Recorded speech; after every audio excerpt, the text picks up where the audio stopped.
Magandang umaga ng Martes, mga ka-longshot. Nagbabalik ang inyong lingkod, Amazing Fidelis, Mr. Longshot.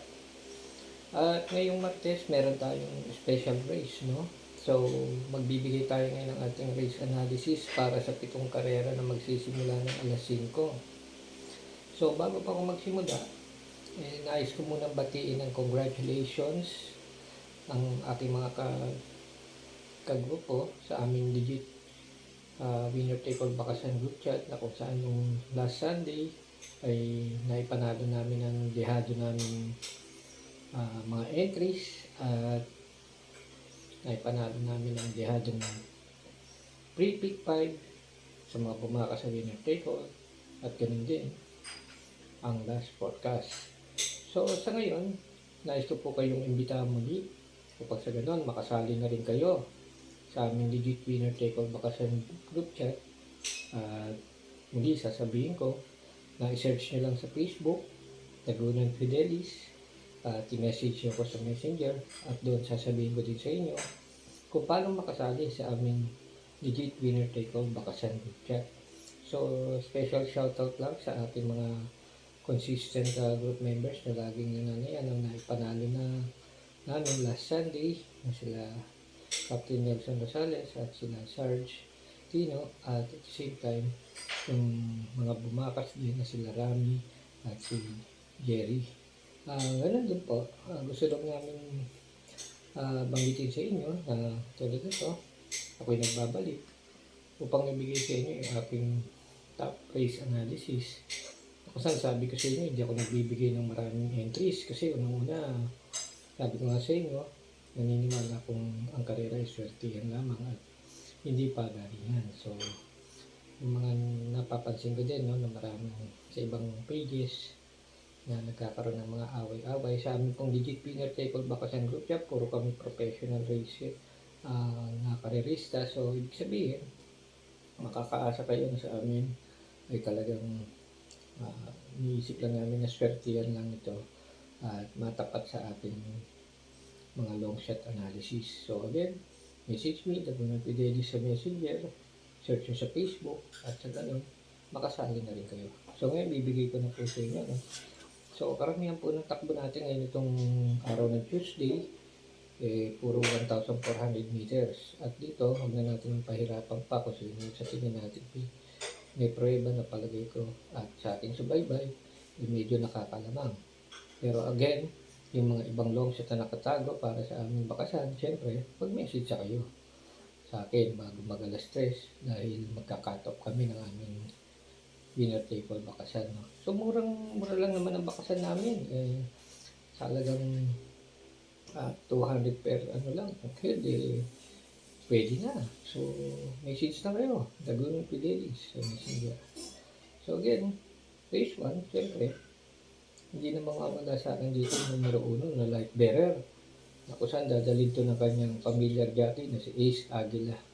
So, as I've said, no, puro 1,400 meter to. So, this one, palagay ko, siyang gusto kong maswerte. And, siyempre, sa long shot, mag-message kayo para makasali. Race 2, ito, yung bibigay ko dito, siyempre, hindi kami mawawalan itong mga entries na to. Numero 4, straight win. No? So, ito, dadalhin ito ng bagong hinete si RTC Minyeno, no? And 1,400 meter. Pero tingin ko lamang si straight win sa milyahin ito. Numero 4. Race 3, ito tayo sa start ng pre-pick 5 namin. So, I've said, kapag bumakas kayo sa aming legit winner take all bakasan group chat, meron kayong pre-pick 5. Last Sunday, ganda ng binigay ng pre-pick 5. Bila nyo, binigyan ko sa inyo ng pre-pick 5. Although nasilat kami ng isa sa take all, pero yung pre-pick 5 nadali, 4K pa bigay, no? So, said, no? Mag-message kayo para makasali din kayo. Race 3, numero 2, dadali ni Supremo. Jan Alvin Guse, so humble, 1,400 meters again. So, dito sa race 4, so actually, magandang karera to. At dito, sige, bigyan ko kayo na isa sa mga pandehado namin dito, yung numero 4 na Diamond Heart. Nadadali ni Onyok Garcia. Okay? So, alam ko may papatok dito yung Deboji, yung numero 6 na Sonic Clay. Kasi alam naman Sonic Clay, galing sa mataas sa grupo. So, to keep it safe and at the same time for the entries, dalawang gusto kong swertehan dito. Yung numero 4, Diamond Heart at numero 6, Sonic Clay. Okay? Race 5, ito magandang karera ito.